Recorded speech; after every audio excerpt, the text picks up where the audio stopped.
I am continuing my reading. What I'm doing in this series is to read through the entire standard works of the Church of Jesus Christ of Latter-day Saints. This consists of the Bible, the Book of Mormon, the Doctrine and Covenants, and the Pearl of Great Price. I am reading in a chronological order of events, not according to publication or volume, so I will be skipping around a bit as I move along. So we're continuing with Alma. This is now getting into the famous war chapters. Of course, we've had Amalickiah's conspiracy being thrown down by Moroni and his later usurping the throne of the Lamanites, and his first attempt to invade the Nephites being defeated at Noah. That was all in the 19th year of the reign of the judges. The church is now strengthened with all the conspirators being driven out to join the Lamanites. Among the Nephites, the church is being strengthened. And Moroni is setting up fortifications and setting the people up to defend themselves against the Lamanites. Now, we pick this up in chapter 50. Again, a long chapter, so we will read the first 24 verses. Moroni fortifies the lands of the Nephites. They build many new cities. Wars and destructions befall the Nephites in the days of their wickedness and abominations. Morianton and his dissenters are defeated by Teancum. Nephihah dies, and his son Pahoran fills the judgment seat.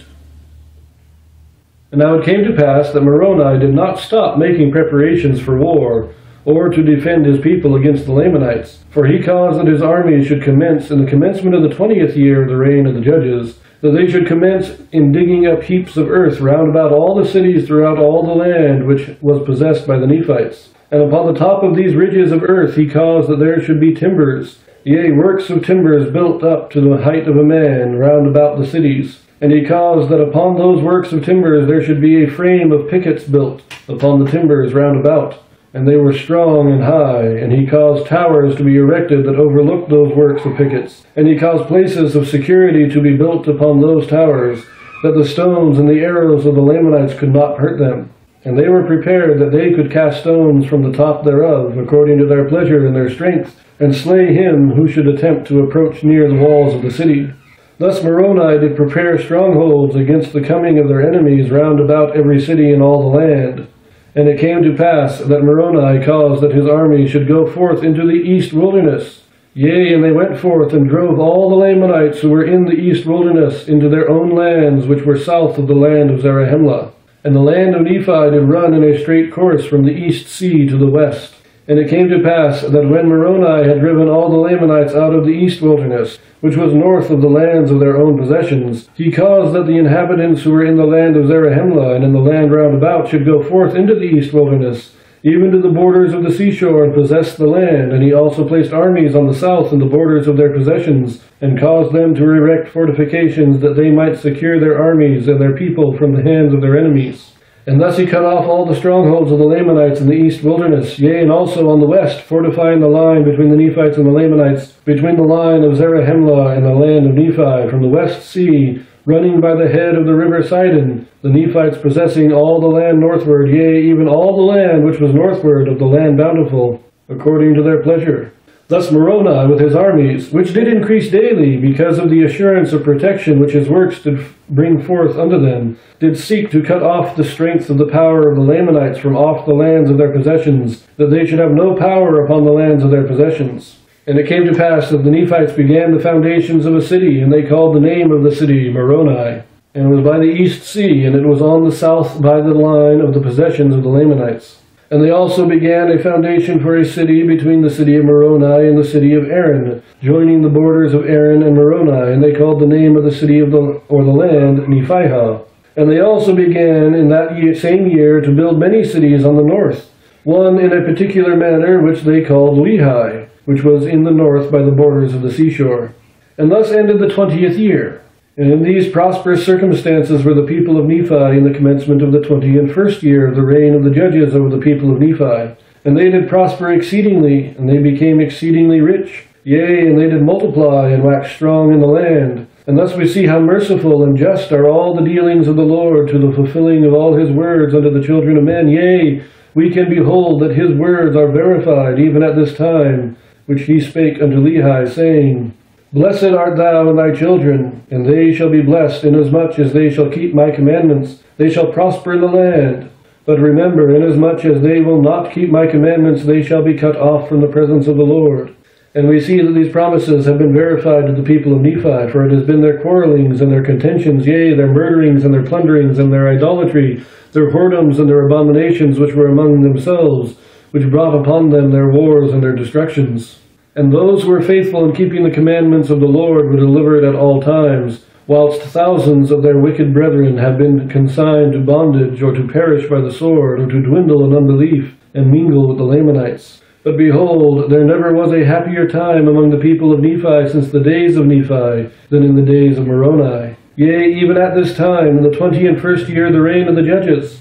And it came to pass that the 22nd year of the reign of the judges also ended in peace. Yea, and also the 23rd year. Here's something that a lot of people miss in the Book of Mormon.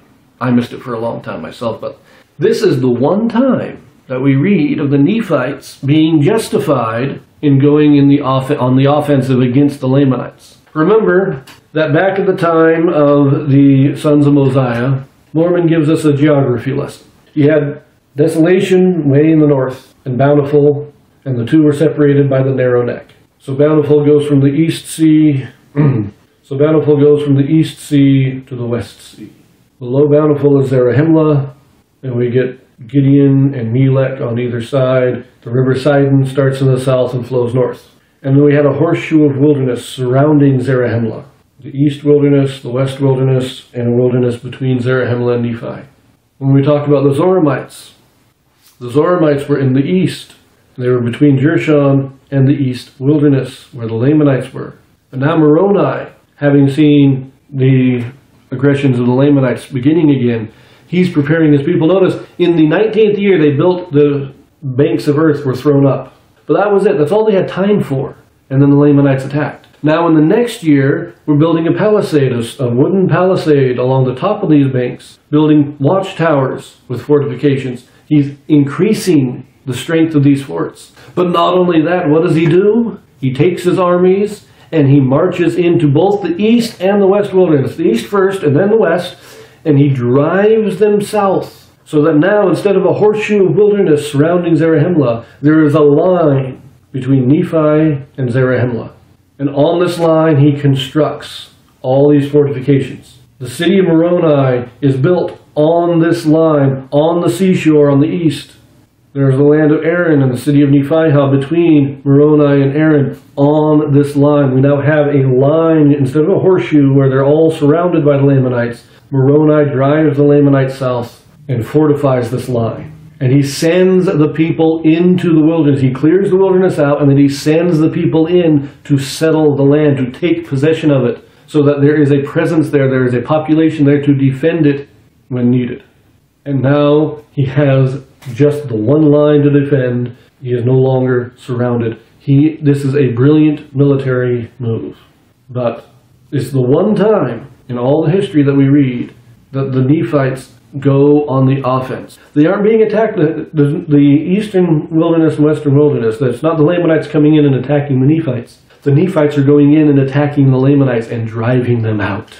Now you have to remember again that these wilderness, the east and west wilderness, this is where the Lamanites, their marauders were here. For the last 100, 200 years, Lamanites in these areas not only lived there, but had been raiding and harassing the Nephites almost constantly. There was a near constant skirmish along the border, along these wilderness areas.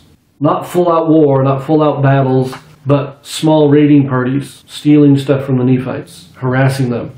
And Moroni saying, we're done with it, and they drive them out.